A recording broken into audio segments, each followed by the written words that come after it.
Protecting the ocean and its marine life is not just a matter of leaving it alone. There's also a place for restoration and rehabilitation.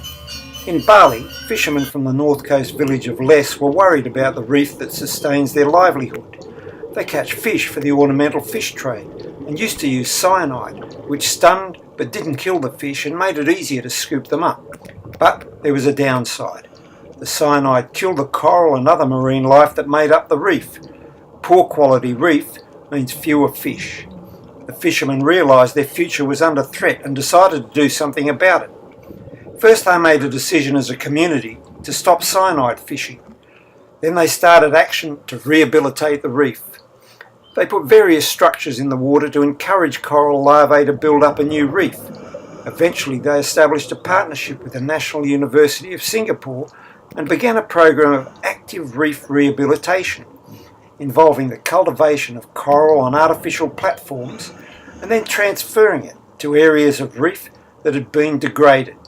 The aim is to encourage coral spawning and natural growth. I recently had a chance to participate in a program involving the Balinese villagers, scientists from Singapore and volunteers from Australia, all working together. This approach is still at the experimental stage, as the scientists and villagers seek to determine which coral species, depths, structures and time frames work best.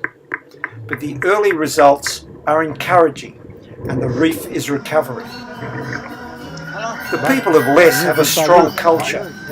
They make their living from exploiting natural resources, but they understand that their future depends on the health of the environment.